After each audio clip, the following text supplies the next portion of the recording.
All right, shall we? If I could have your attention, please, we will call the City Council Committee of the Whole meeting to order, September 23rd, 2024. If the clerk will help me with a roll call, please. Albertini. Here. Brereton. Here. Fleury. Here. Frank. Here. Freeman. Here. Gramkowski. Here. McGee. Here. Mulhall. Here. Peterson. Here. Stevens. Here. 10 present. All right, thank you. Under public comment, we have one individual registered, Jerry Hoynes. Jerry, come up to the microphone. Thank you. It's on. Good evening. Thank you, Mayor. First of all, I'd like to congratulate Rory Peterson for the appointment. It's far deserved for you. Reason being, because now we have a competent voice in Ward 2 that we haven't had in years, and that's my opinion. After I got booted out, or whatever you want to say, shot down, the next day I had phone calls, texts from people in my ward wanting to know what happened, why. And I explained to them as much best I could. And one young lady was not having it, and she emailed pretty much all you guys. And she showed me her email, and she sent me the emails that you guys sent back to her. And some of them were like, well, we knew Rory was going to get it anyways. So my question is, if you knew it, why didn't you just let him get it? Because he's well-deserved. Second question, I get emails. One email in particular came back was from Alderwoman Freeman. And it said in there that she didn't know why that the two ladies from Ward 3 changed their votes to no, but she said that the mayor had to talk to them and ask them to change their vote to no so that he could appoint Rory. If that's true, Mayor, I don't know. Is it true that you said that? Do you believe that? I probably did say that. And then you furtherly go on and tell this lady that, you remember her April 1st because you're running for mayor. And that you want to do the right thing for the city and the citizens of Belvedere. But then you turn around and say that, I want to straighten out and have a good workplace and have a good place for everyone to work and have fun. But then you turn around and say that you want to stamp out the current corruption that's going on. I think that's news to everybody that there's corruption here. Mr. Mayor, do you think there's corruption here? I mean, you can think about that. I got more I want to say. Well, I will think about that. Well, from observing and watching and listening all this time, it blows me away that you guys made a conscious decision to run for your seat. You guys made your own decision to run for your seat. And then you went out and got your paperwork and did your due diligence and asking people to vote for you. But did you tell them that, well, I'll show up when I want to? And then when you get called out on that, then you get your butt hurt, and then you vote instead of what's right for the citizens. You vote for like a vendetta against whatever's going on. That's crazy. You need to vote every time of what's going on for the best for the citizens of Belvedere. That's why they voted you in there, not because you want to do your own opinion and make your own statement. So. Yeah, that's pretty much all I have, but I guarantee you I will do my due diligence, I will do my work. Come April 1st of next year, I'll have one of these seats. I guarantee it. Thank you. Thank you.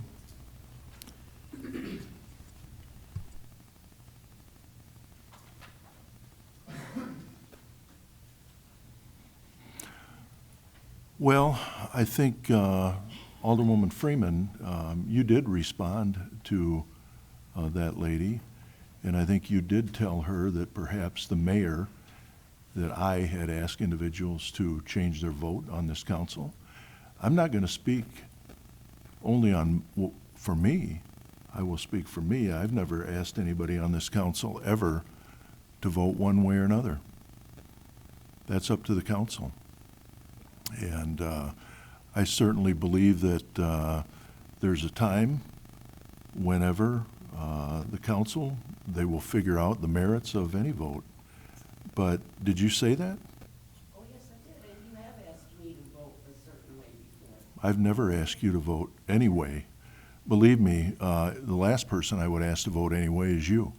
And furthermore, I would ask the alderwomen that you've actually haven't just tried to defame me, you've actually defamed their integrity. So let's ask them what they think. Did you hear the comment that was made? I heard the Alderwoman comment. Gramkowski? I did. Would you like to comment? Yes, I would. Wow, Alderman Freeman, I've never had a conversation with you since I've sat here of any substance. And no, I will vote for me. You may be swayed, but I can guarantee you I'm not weak. I'll vote the way I please and the only way I please for my constituents. Don't ever accuse me of that again. And Alderwoman Frank, if you want to comment, you're entitled to. Yes, I certainly want to comment. I said no to Jerry Hoynes. I didn't know him from anybody. He never called me. That's not why I voted no for him. I thought it was unfair to vote for him in, but not the other guy, Mr. Chilson. So it was nothing. I just thought, we're coming up to an election. This gives every opportunity for the two of them to see who could win between the two of them. That's why I said no to those two. And did you and I have any discussion regarding? No. And we didn't.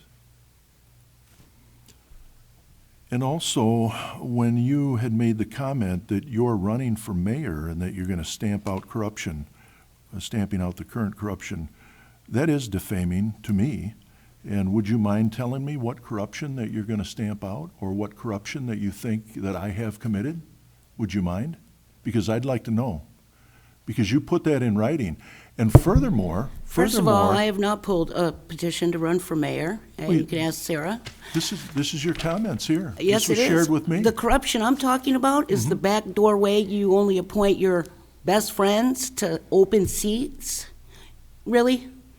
You're going to deny that? That The way isn't you corruption, that's backdoored called in process. behind the library. That's called process. That's Oh, process, that's called the Alderwoman. process. Yes, So it is. there's no candidates in any ward, 3 wards, that aren't your best friends or neighbors that are qualified for these seats. I know how it works down here. Like, I've been here almost 8 years. I know how this works. How does it work? I know what you told me when you How- were how- running how for does- mayor how does in my own corrupt- dining room. How does corruption work? How does corruption You work? In packed the this council case, with yes men, and that's what you've got. Well, I'll tell you what. That's all I have to say. You have claimed that you're stamping out the current corruption, and that's directed at me.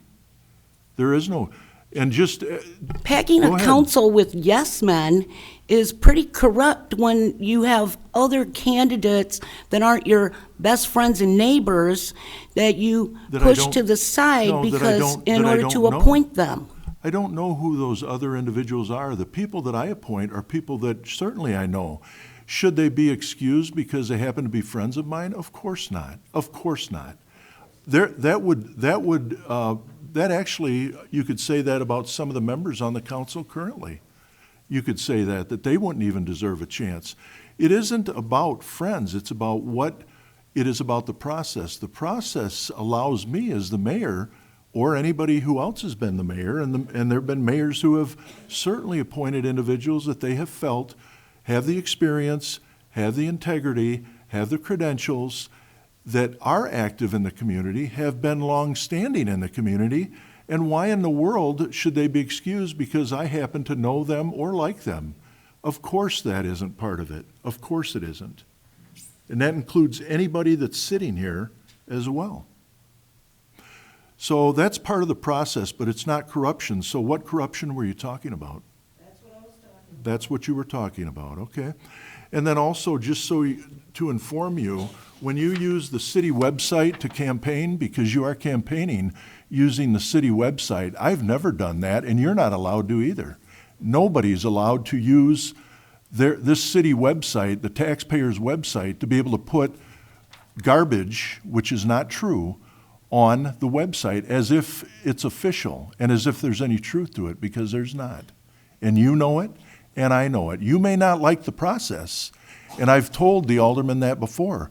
The way the process works is that the majority have a chance to rule. In this case, if they don't, I give 2 appointments of individuals that I think are quite capable to represent the city. Yeah. And so that is my responsibility. That's what I should be doing.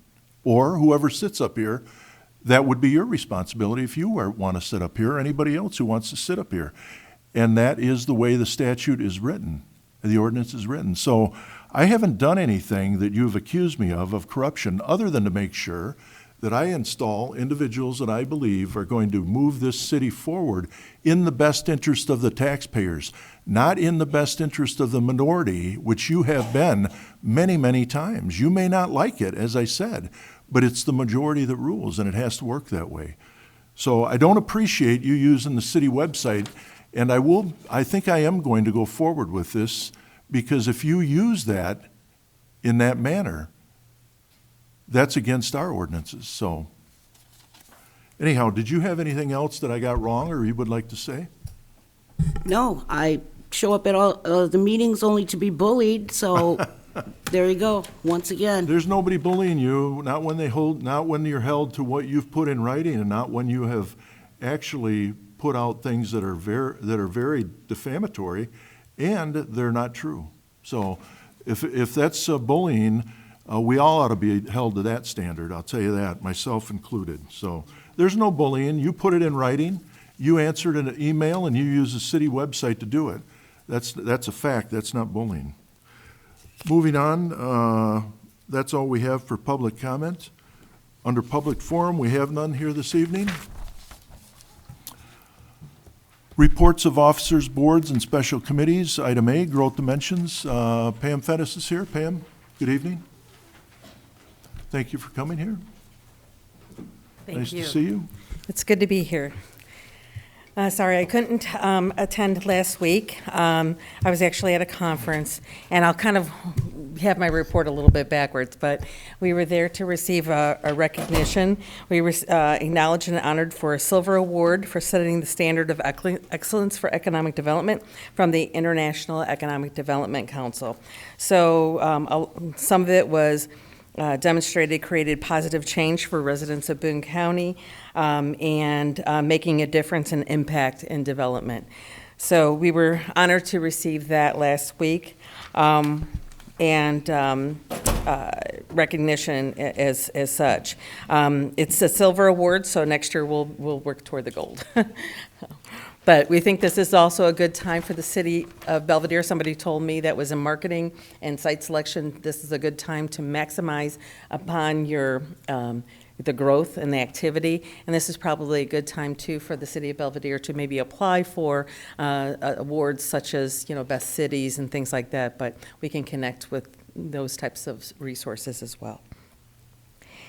We also had our annual dinner in which we celebrated 45 years, and this was on August 29th. We really appreciate everyone who was able to attend. We had about 250 people that came and listened to Bob Hess, who was a site selector from Newmark, and he provided some impact about what challenges we may have had, what are the opportunities, and how Belvedere and Boone County fit in that product. So we hope that this will be an opportunity that will expand our strategies in order to become more competitive with for other projects in the future. We also are been working a lot with the school districts and the Workforce Connection, as well as Rock Valley College. We're part of a Success Network committee, and we have been working together for probably about 3 years now, and trying to bridge some of the gaps in workforce development and pipeline to education. One of the things that we've been working on most recently is a survey for businesses. We find that it's a challenge for the school districts to engage with with businesses and connect them with the schools, with the students, for internship opportunities, for site visits, for resources, for speaking engagements. So we created a survey, would be all-inclusive and could help kids, and we can develop that type of, those resources in that pipeline. So we have drafted one. I'm sorry I didn't put the QR code, but we're planning on putting it on our website and also having on the school district's website so that we know and can engage with communities. But besides that, we've been working with a number of projects, about 150 projects currently to date. 68 are in the commitment stage and construction stage, so a lot of activity. But I'll make it short because I know you have a lot on your agendas, I'm told. All right. Does anybody have any questions? You are done, Pam. Yes, I am. Anybody have any questions, comments for Pam? All right, thank you. Thank you very much. Moving on, item 1, public safety unfinished business, we have none. Item 2, public safety new business. Item A, police department update. Chief Woody, good evening. Good evening, Mayor. Thank you. Since my last update, last Wednesday, the community policing section was out at Cedar Village Apartments in the 600 block of Garden Drive. They had a cookout, played games with the residents. According to DC Smaha, Officer Bell, and Officer Schwartz, who were in attendance, they estimated about 150 residents were there over a couple of hours participating, so it was just a meet and greet. It's something that our community policing section intends to do periodically with different neighborhoods. So it's a good initiative. I encourage it, and I wanted to thank Alderman Peterson and the mayor for coming out. My apologies to Alderwoman Mulhall and Alderman Peterson. It was kind of a late notice, couple days notice, so next time I'll make sure that you get better advance notice, so hopefully you could be in attendance. The Belvedere Officers Association held the Larry Worth golf outing last Friday at Timber Point. Proceeds go to providing scholarships to high school graduates who have law enforcement academics for college interests.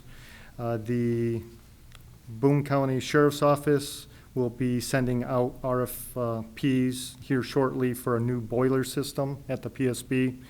Apparently, the system suffered a fatal breakdown last year. Cerrone was able to put a Band-Aid on it, but the Sheriff's Department were able to budget for it, and it's come to a point where they need to replace it. They anticipate it's going to be about $60,000, $70,000, and it will come out of the PSB budget, which is split 50-50 city-county. So I just wanted to make you aware of that. Probationary Officer Venegas, still in Step 5 of the FTO program, Solo Patrol. I intend to present his badge to him on October 28th in honor of him successfully completing his probation at the Committee of the Whole that evening. Probationary Officer Gibson, still in Step 5 on Solo Patrol. He is scheduled to complete probation in November of this year. And Officer Laura Parra, also in Step 5 on Solo Patrol, scheduled to complete probation February of 2025. Officer Stansford is still in the first phase of FTO. Those of you that remember, Officer Blankenship did retire on the 13th of September. I wanted to say thank you for those of you that were able to make the ceremony. It was a good send-off. He also had a get-together the night before. Some of you were able to make it, so we do appreciate that. Then I also unfortunately received the resignation of Evan Bendel last week. His last day will be September 28th. And with Blankenship and Bendel, those two vacancies, we'll be looking to fill 6 vacancies going forward, in addition to having an officer on military deployment until February of 2025, and 2 other officers on long-term medical leave for workman's comp. We are currently testing 1 lateral applicant and have 4 on the entry-level list. We have 3 more entry-level interviews to do next week and just received 2 applications to process. That'll complete my update for this evening, and I'll answer any questions that you may have. Any questions for Chief? Alderman Peterson? How many are currently on the eligibility list now, Chief? Are there enough to fill those spots? Well, that's the nice thing about the continuous eligibility list. We have 6 currently on the entry level, 1 lateral. We anticipate 4 of those 6 on the entry level going forward to the background phase. 1 is going to be requesting to stay on the list, but is looking to try alternate employment for the time being, but could be a potential quality candidate down the road. The lateral applicant is a good potential candidate going forward, but we still have to do the background and present them to the Fire and Police Commission. And like I said, we have 3 more interviews next week, and then just received 2 applications, so they'll have to take the written, and if they pass the written, they'll go on to the interview portion. So depending on the outcomes of those will dictate how many ultimately make it to the list. Okay. Alderwoman Freeman? So Chief, 50 ILCS 706 is mandated that all officers have body cameras before January 1st, 2025.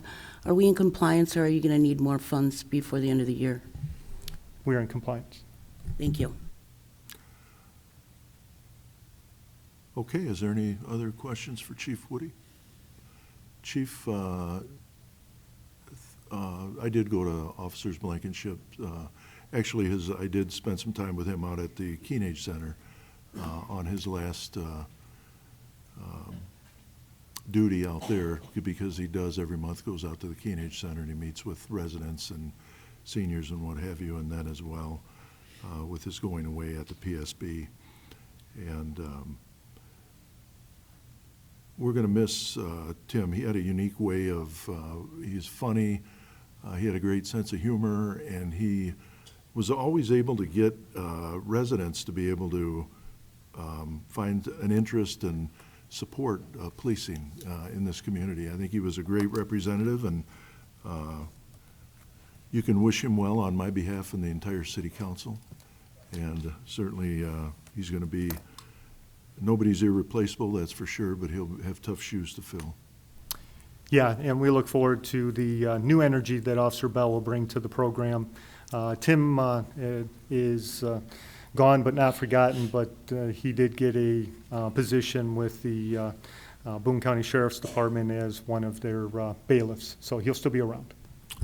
Wonderful. And then as well, I'd like to thank Alderman Peterson and Jerry Hoynes was at the Garden Drive event as well. And I appreciate it. I think, you know, it gives everybody a good chance to see what is going on, especially there. I know the owners have been very proactive with their stance on some of the issues that they've had there, which is great for the community and great for the police department. So I did want to recognize those individuals as well. And thank you, Chief.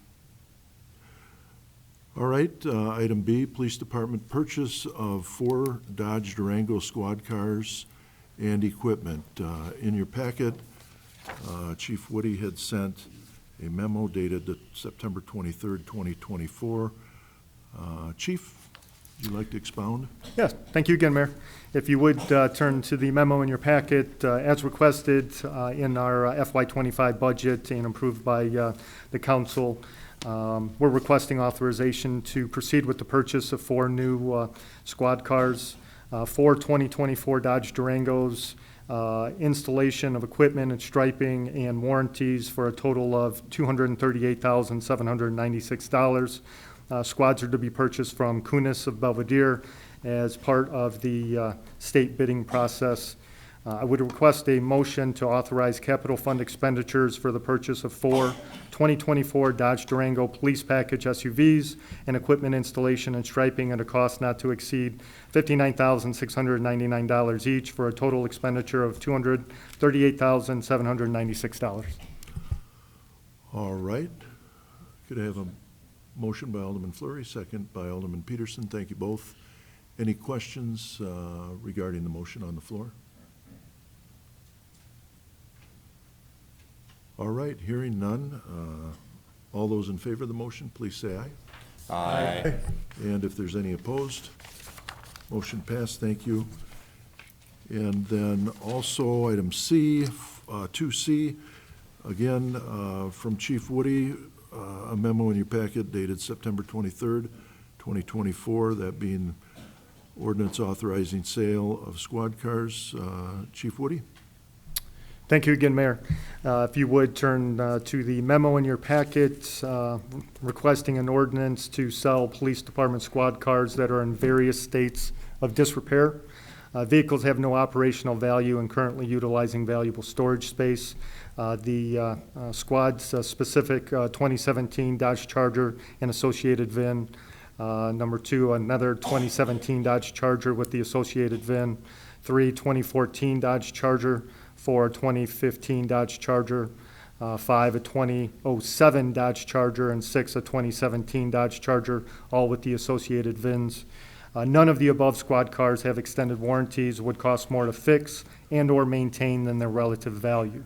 These vehicles have been cannibalized for parts and or equipment for running or new squad cars. So I would request a motion to authorize and direct the mayor or his designee to sell the vehicles identified in Exhibit A of the ordinance by any means authorized by state statute, including but not limited to an internet auction site, other auction methods, direct sale, or trade-in for new vehicles.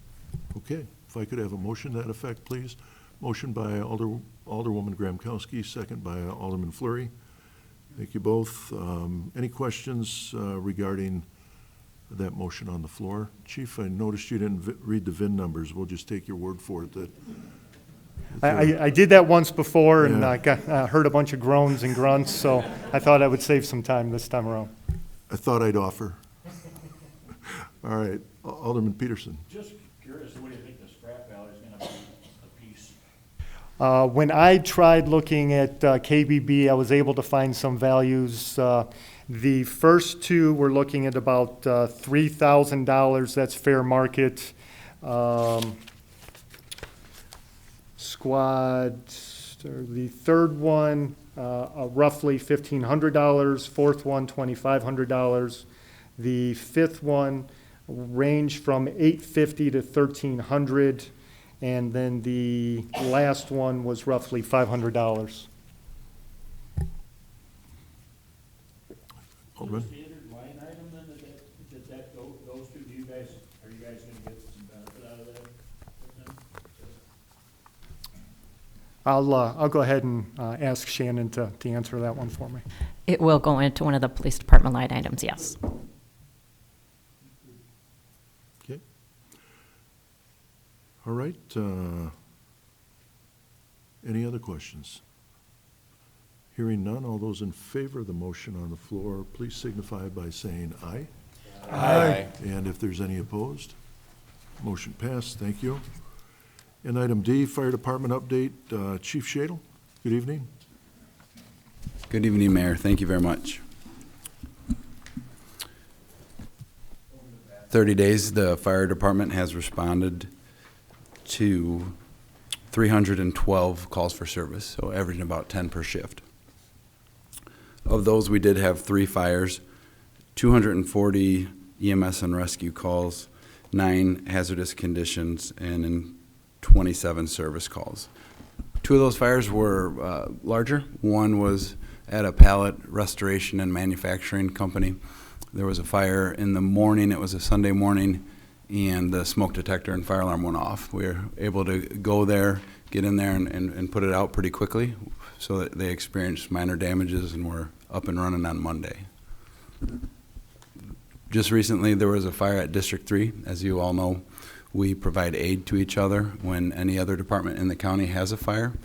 We respond with one of our engines, and then I go as well. So we did that the other night. It was a large home, and assisted District 3 with their efforts to put that fire out. Luckily, nobody was hurt, or no responders were hurt in either of those. So included in those calls were ambulance transports. We transported 176 patients to hospitals. EMS revenue, I know my reporting is slightly different than Shannon's, but this is basically from the billing company. In the previous 30 days, we have received or will receive $125,576. And that brings us for the May 1 beginning, since May 1, $773,426. Now, we're still on, we received money this year that would have normally been received that last year. So this year will exceed expectations, when last year we didn't meet expectations. But this year's, I pointed it out when we weren't making the expectations, so I thought I would share when it's doing really well too. So I just wanted to go over just a couple training highlights real quick. As you guys know, we train every day. We say we train 2 hours every day in a 4-hour window, because we're always getting interrupted with calls. But except for Christmas, Easter, and Thanksgiving, and maybe another holiday in there, we don't train. But other than that, every day. This past month, we worked with EMA, who did a large-scale evacuation drill of a assisted living facility. So the tabletop incident was a carbon monoxide leak, which is actually, we've had that happen in our nursing facilities before too. And when those happen, they happen in winter, and you got to shut the heating unit off. And if you can't get that fixed, then you would have to evacuate. So it's definitely a realistic situation. We received and helped the assisted living residents off the bus, and then Smoke and Coop fed the responders and all the people from the assisted living facility lunch, and then loaded them back up, and they went. And I'm sure they all had a good day in that. But it was very good practice, and logistically, if you think about that, you got to have all their medications, you got to have everything, you got to have their face sheets, and they have to be lined up and accessible. So it is logistically, it is a little trickier than it would just sound. Also this month, MD1 brought Mercy's mass casualty trailer, and it essentially adds the ability of just a triage, adding a whole triage center. It does take a little bit to set up. That's why we didn't utilize it on the night of the tornado. So by the time that would have gotten there, all of our transports, fortunately, would have already happened. So, and did happen. We also recently just trained with District 2, and we practice grain bin rescue. As you know, we have a few grain bins in town, so it's always good to practice those low-frequency, high-risk training evolutions. So in news, open house, which you'll see the request to close State Street, is Sunday, October 6th, 1 to 4. I gave you guys all a flyer, and if you're able to make it, that would be great. Thank you, Chief. Any I got, questions? oh, sorry, Go ahead. Mayor. Oh. There's more. I know it's shocking. I'm actually glad you do. I must have forgot something. We have, on September 30th, we're swearing in a new firefighter, so that's good news. And then also, we are going to be hiring Lee Revels as our fire inspector. So it's we have an inspector and the new firefighter that'll make our staffing complete. Now, Lee has over 10 to 15 years at General Mills where she was responsible for safety and making sure they followed all the OSHA codes. So she's very familiar and can work her way through a code book. She also had a few years working at the chamber, and one of the most important parts of inspections is building relationships with property owners and businesses. So I think she'll do really well, and then we'll be able to get her certified. Like I told you guys before, it's a 1 week class with a 1 year internship, and then she'll be a state certified inspector, and many of the tasks she'll be able to do immediately. So that will be good. And the very last thing is that I wanted to mention, I wanted to thank Lieutenant Drawl. He kind of went over and above in a situation. They had run a code. A code is when someone's pulseless and not breathing at a local nursing home, and it didn't really go really well. They didn't have some of the stuff they should have had, and he took it upon himself to go and talk to management, and they were very receptive. And about 3 weeks later, they had another code there, and they did exceptional. So I just wanted to thank Lieutenant Drawl for going out of his comfort zone a little bit there to go talk to the manager and make a difference in that nursing home. So that is all I have to report, and I'll be happy to answer any questions. All right. Anybody have any questions regarding that? Any of the above for Chief Shadle? All right. All right. Hearing none, moving on. Item 2E, Chief had mentioned this. In your packet is a memo dated September 23rd from Chief Shadle. Chief? Yes, sir. Thank you. Fire Department is requesting to close State Street on Sunday, October 6th from 12:30 to 4:30 using hard barricades to make a safe spot for the open house. So we are requesting a motion to approve the temporary closure of State Street on October 6, 2024 from 12:30 to 4:30 and the removal of the globes from the State Street Bridge for the helicopter landing. Okay. Motion by Alderwoman Frank, thank you. And a second by Alderman Peterson, thank you. Any other questions, any comments on the motion on the floor? Alderman Peterson? I was gonna ask, Chief, what would you recommend for a route for the chopper to?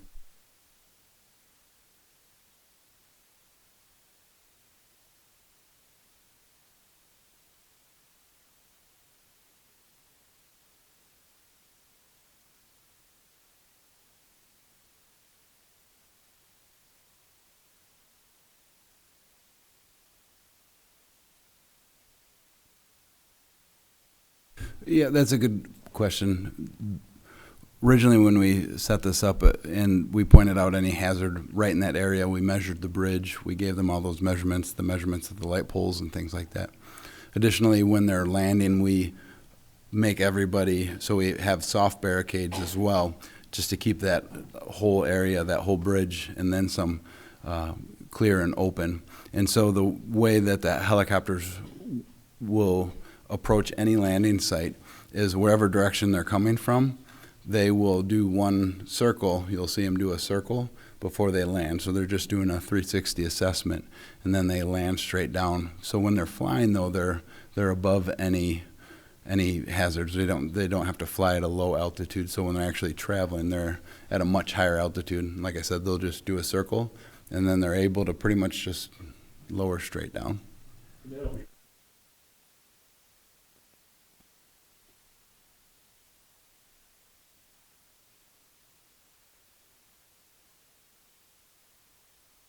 That sounds pretty cool. I'm sure I've, kids are gonna love that. I've seen the helicopter land a lot, and it's still neat every time it does. But yeah, once it lands, it powers off, and when the blade stops spinning, of course, then the kids are able, and the family and the parents are able to come up and meet Mercy's REACT crew and the flight crew and ask any questions and take pictures and things like that. And they usually have some public relations material or trinkets or things like that to hand out as well.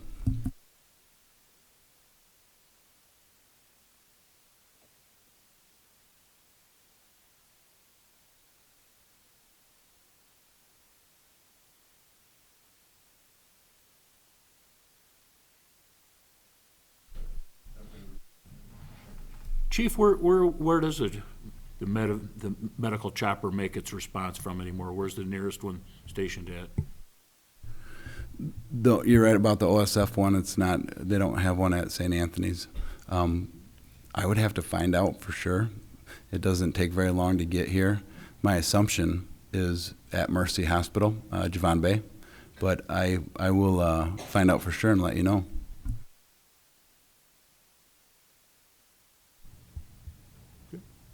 Thanks, Chief. All right. Alderman Albertini. Thank you, Mayor. I have a quick question. For those of us who don't want to spend 4 hours there and have children or grandchildren we want to bring to see this, do you have an ETA for this ambulance landing? So normally it starts at 1. We shoot for the extrication about 2. We have a live fire demonstration this year as well. We'll work that in. And the helicopter we usually ask for to be here by about 3. So the helicopter is about 50-50 each year, just depending on calls and weather and things like that. Okay, thank you very much. I appreciate it. Okay. Any other questions regarding the motion on the floor? Okay, hearing none, the motion then is to approve the temporary closure of State Street on October 6, 2024 from 12:30 p.m. to 4:30 p.m. and the removal of the globes from the State Street Bridge for the helicopter landing. If there is nothing further, all those in favor of the motion signify by saying aye. Aye. And if there's any opposed, motion passed. Thank you. Thank you, Chief. Finance and moving on, item 3, finance and personnel, unfinished business, we have none. Item 4, finance and personnel, new business. Item A, finance department update. Ms. Shannon Hansen. Shannon? Thank you, Mayor. I do have a number of updates to share with council, and I apologize in advance for my coughing. Levy funds are typically distributed by the county in 5 installments over the course of 4 months. The 4th distribution was made September 11th, accounting for 96% of the tax extensions. The 5th and final distribution is expected November 7th. Under Agenda Item 4B, I will share a levy request from the Police and Fire Pension Boards as well as the Ida Public Library for council to consider when levy discussions begin.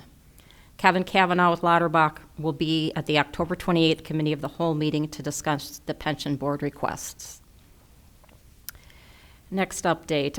In 2007, a Belvedere Tornado Memorial Fund was created by the City of Belvedere for the construction and maintenance of a memorial to honor those lost and impacted by the April 21st, 1967 tornado. This memorial is located outside of the Performing Arts Center at Belvedere High School. A large number of donors contributed to the fund, and there remains a balance of just over $4,000 in the account since the memorial was placed. As it is located on District 100 property, the city believes it is best for the funds to be held by the district. Our request to transfer was discussed and declined by the district's Business Services Committee at its August meeting. Our next step is to contact its charitable foundation to ask if they'd be willing to receive and manage the funds. As council is aware, the city works with As of Our Government Solutions to ensure that all customers located within the city are properly coded in ComEd's billing system such that it collects and remits taxes on a monthly basis.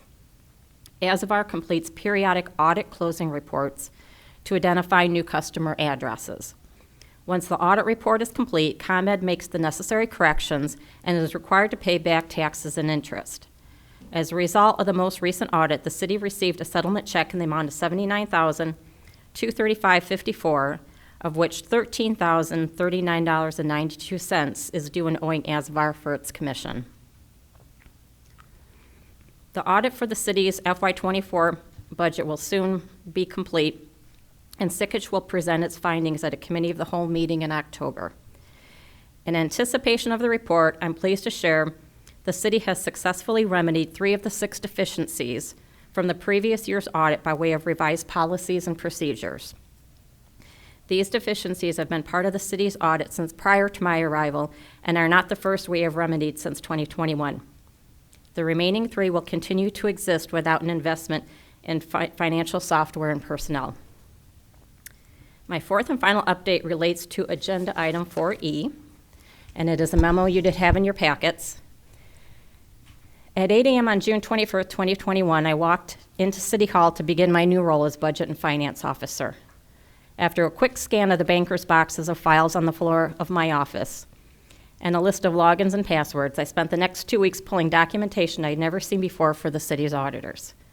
Since then, I've experienced, among other things, negotiating 5 union contracts, navigating through an IRS employment records audit, the receipt and management of ARPA funds, contracting for ambulance services and billing services, a ground blessing and a myriad of groundbreakings and ribbon cuttings, an unprecedented number of grants, a successful return of a Saturday budget retreat, the elimination of long-standing deficiencies from the city's annual audit, and the implementation of utility billing and payment software. I've had the pleasure of working alongside dedicated and professional department heads, a mayor who fosters relationships with legislators, residents, business owners, and developers, and thoughtful council members. What a busy, blessed 3+ years it's been. Pending board confirmation, I've accepted a position as Finance and HR Director with the Village of McChesney Park. My last day with the city will be October 3rd, and I will be forever grateful for the opportunity to serve my hometown of Belvedere. And that's it for my update. All right, thank you, Ms. Hanson. And, you know, when I came into this office, I took a look at the banker's boxes on the floor, and I thought, who in the world are we going to get to clean this up? And you were the first individual that I hired, and, you know, you have done a remarkable job on behalf of the residents of the city of Belvedere. We've had, I don't know how many grant opportunities that you've been involved in, 36 maybe, I don't know, there may be more. But many of them have been successful. You had also were very instrumental in helping to make sure that the MRS grant, and it's still got legs and it's still crawling forward, but you were instrumental in making sure that MRS chose the city of Belvedere over Beloit, Wisconsin. And with all of the things that you've done to professionalize this department, and on behalf of the city of Belvedere, I wish you well. Certainly hate to see you go, but you know, I wish you well in your future endeavor, and thank you so much.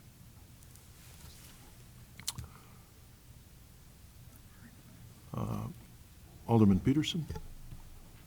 I would like to offer a personal thanks, and any professional that, as I see it, leaves the organization better off than when you inherited it is a credit and a tribute to your skills. I ought to offer a personal thanks, and on behalf of the ward as well. Thank you.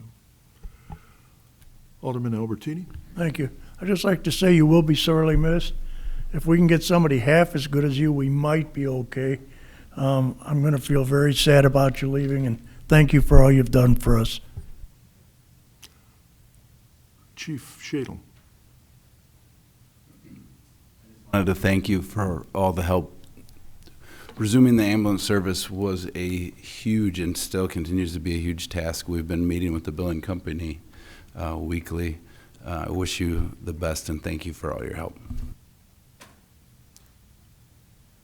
Alderwoman Graham-Kowski? Thank you, Mayor.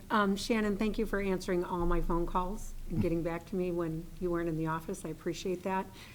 McChesney Park is getting someone that I don't think they realize what they're going to be getting. Sorry to see you go. You're a huge loss to Belvedere, but onward and upward with your career. I hope you soar to new heights that you've never even imagined. Thank you. Okay. You know, I do want to just say this one last thing, is that I think we, in Belvedere, when we hired a finance director, you know, that was right after I'd taken office, and we hired Ms. Hanson, we, you know, certainly got a great finance director, But we got more than that because grant writing became a very popular way to be able to bring projects to fruition here in the city of Belvedere and other communities. But I do want to point out that, Ms. Hanson has actually managed what would be considered 2 full-time departments, and that's a fact. And I know that whenever you have to deal with the state of Illinois and you have to correct them on whatever applications that they send to us, and they've sent the wrong ones, and that's just one example, but there's been other ones, and I have been aware of that. So actually, you are leaving 2 careers here, and you're starting a new career over in McChesney Park, and they're certainly fortunate to have you, so thank you. All right. Moving forward, tax levy requests, item B. In your packet is a memo dated September 16th, 2024, from Ms. Hanson. Ms. Hanson? Thank you. We are in receipt of and attach you to the following tax levy requests. Belvedere Firefighters Pension Fund in the amount of $1,507,234, which is an increase of $93,113 over the current year, or 6.58%. Belvedere Police Pension Fund, $2,074,623, which is an increase over the current year of $172,954, or 9.09%. And the Ida Public Library for $855,678, which is an increase of $43,578, or 5.36%. As council must approve a tax levy by the last Tuesday in December, this information is presented for your review in preparation of levy discussions in November. Okay. Any questions on that? Thank you for the reminder, Ms. Hanson. Alderman Peterson? I was curious what, where the police and fire pension funds are in terms of unfunded accrued liabilities. It didn't look like they had a handle on that, maybe, as of the memos. Has that been improving? Yes.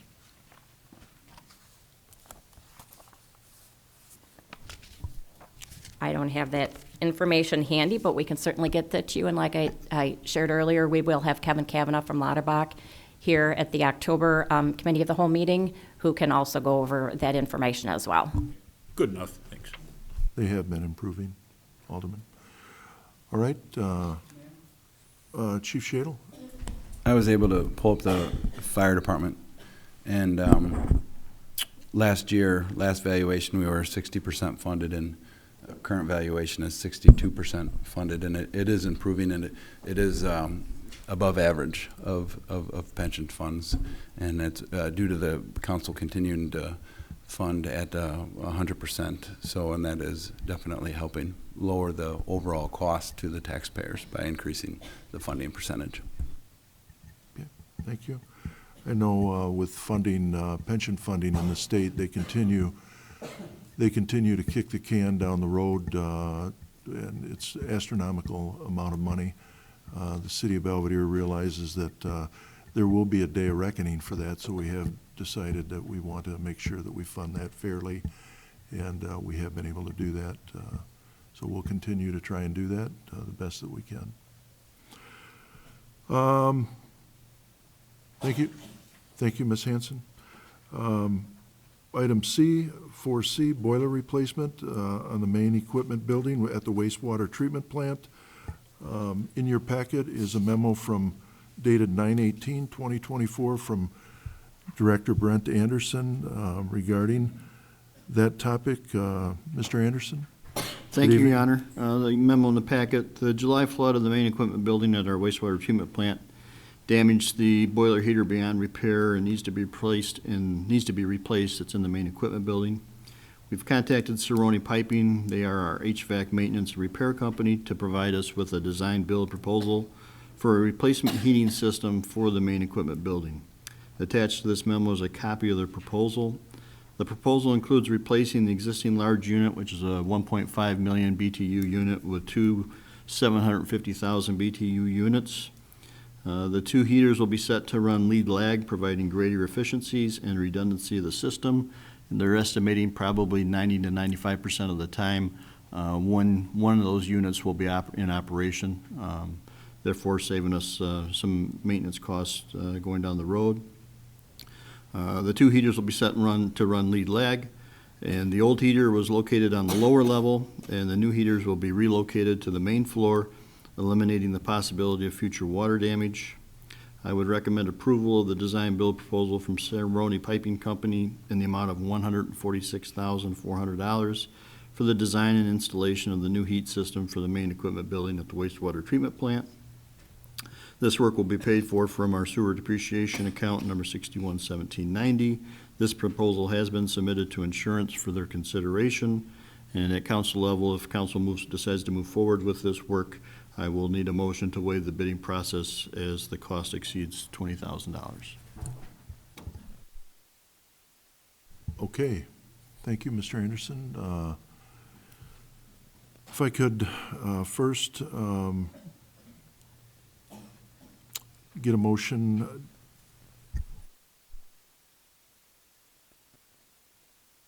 Okay, we'll address the bidding process next week. But if I could get support, a motion support of the design build proposal from Cerrone Piping Company in the amount of $146,400 for the design and installation of the new heat system for the main equipment building at the wastewater treatment plant, that would be wonderful. Motion by Alderman Albertini, thank you. Second by Alderman Peterson, thank you both. Any questions, any comments regarding the motion on the floor? Alderwoman Freeman? So Brent, does this $146,400 the cost of the new equipment, or just for Cerrone to do the design and install it? This includes the equipment costs, the design part of it, which has now been completed, and the build everything. It's all inclusive. The only thing it does not include, there's some electrical work that we'll have to do to relocate some of the service requirements, attachments in the main equipment on the main floor to accommodate that new location. And that proposal I will have shortly from Helm to do that part of it. Thank you. Alderman Peterson? I didn't dig out any paperwork of my own, because I figured either Shannon or Brent probably knew off the top of your heads. Where does that leave the depreciation account then, once we pay this? Currently, with we have received our reimbursement check from our a year ago's flood now. So we're balance-wise, we're right around $600,000. You think insurance will cover this eventually? Right now, we've submitted all the paperwork, and we keep submitting paperwork as we get it, and haven't had a response back from them, but it's in review right now. See that they had a federal disaster declaration, but I don't think it included Boone County, did it? No, unfortunately, I just heard that today, and it included Winnebago, but did not include Boone. Yes. Mayor Peterson? Alderman Stevens?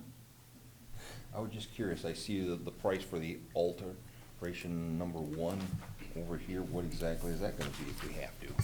Well, that one is to go with the different,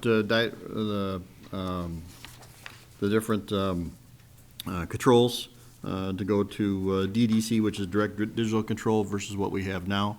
The thought process there was we will stay with the tried and true methods, what we have throughout the building now, because it'll require not only changing for the heat, but all of our valves, everything else would have to be changed over as well to go that direct control. So because of the timing, another thing to add is when they were going through the design work, simply delivery time on a large unit, 1.5 million unit in and itself, would not be available to us before this winter season. We would not be able to get it for probably up to maybe 12 months from now. So that was another factor that involved in this, and actually worked out good for us long-term wise, having the two smaller units.